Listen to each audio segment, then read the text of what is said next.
لہذا روایات کہتی ہیں جنت کے دروازے پہ علی ولی اللہ تک کلمہ لکھا ہوا ہے۔ جی لاڑکانہ میں ہی مناظرہ ہوا تھا، روڑی کے ہیں عبداللہ جروار صاحب، مولانا عبداللہ جروار ان کی ذات ہے، انہوں نے علی شیر حیدری صاحب سے خیرپور کے جو سپاہ صحابہ کے سربراہ تھے، پلاٹ کے ایک جھگڑے میں ان کا قتل ہوا، ان سے مناظرہ انہوں نے چیلنج کیا تھا کہ کسی سنی کتاب میں حدیث دکھاؤ کہ نبی نے اپنی زبان سے لا الہ الا اللہ محمد رسول اللہ علی ولی اللہ بولا ہو، اگر تم کسی سنی کتاب میں دکھا دو گے تو میں شیعہ ہو جاؤں گا۔ تو عبداللہ جروار صاحب نے لاڑکانہ میں مناظرہ کیا تھا،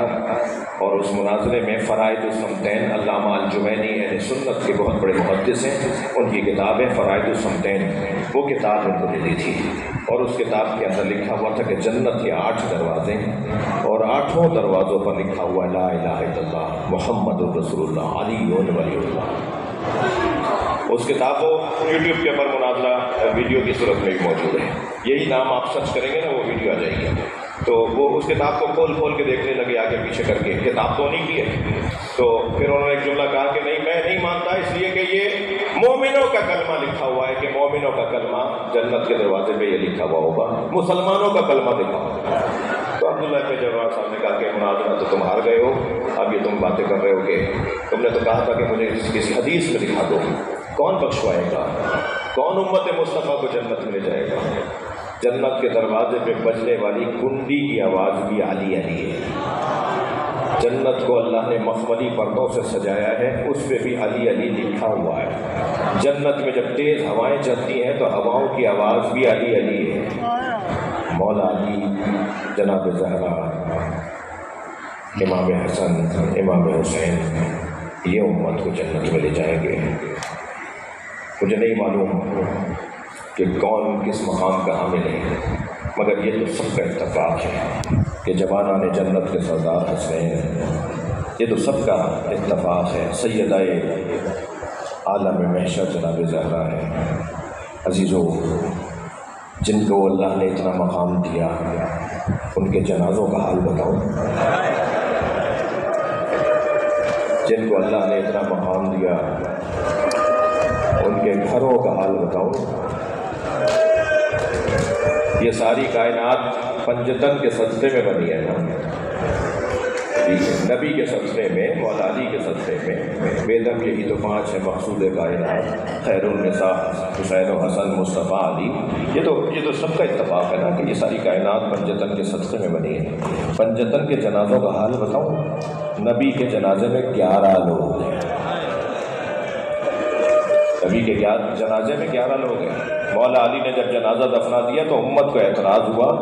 کہ علی نے ہمارا انتظار نہیں کیا۔ حضرت نے خطبہ ارشاد فرمایا، حضرت نے فرمایا میں کسی کا محتاج نہیں تھا، میں اہل بیت ہوں،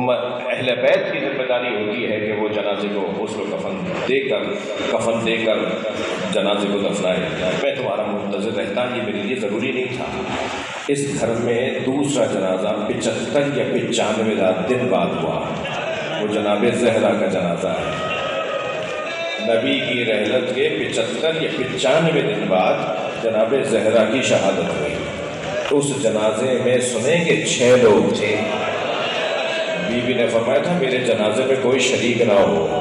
مجھے رات کی تاریکی میں دفنایا جائے۔ امت کو پھر اعتراض ہوا، ہمیں اہل بیت نے اپنے گھر کے جنازے میں نہیں بلایا۔ اس گھر میں تیسرا جنازہ مولا علی کا جنازہ ہوا، رونے والوں 2 لوگوں نے جنازہ اٹھایا ہے۔ ہاں، اہل سنت کی روایتوں میں ہے کہ آگے سے جنازہ خود اٹھ رہا تھا، پیچھے سے حسنین اٹھا رہے تھے، علی مولا کا جنازہ 2 لوگ اٹھا رہے ہیں۔ امت کو پھر اعتراض ہوا کہ اہل بیت کے گھر میں تیسری میت ہو گئی، ہمیں اہل بیت نے اپنے گھر کے جنازے میں نہیں بلایا۔ اس گھر میں چوتھا جنازہ امام حسن کا جنازہ ہوا۔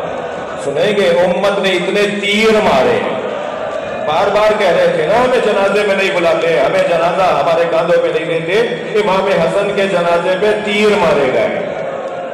اب تو سوشل میڈیا نے بڑا آسانی کر دی نا۔ ابھی پچھلے دنوں ایک بہت بڑے مفتی مولانا کا یہ بیان جو میں کہہ رہا ہوں، انہوں نے کہا کہ جب جنازہ لے کے چلے نا تو امام حسن کی وصیت یہ تھی کہ مجھے نانا کے برابر میں دفنانا۔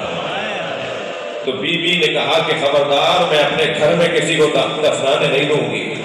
جب گفتگو بڑھی تو ایک مرتبہ تیر اندازی شروع ہو گئی، اور جب لوگ زخمی ہونے لگے تو سب سے زیادہ جلال میں حضرت عباس نظر آئے، تلوار کھینچے ہوئے نظر آئے۔ مولا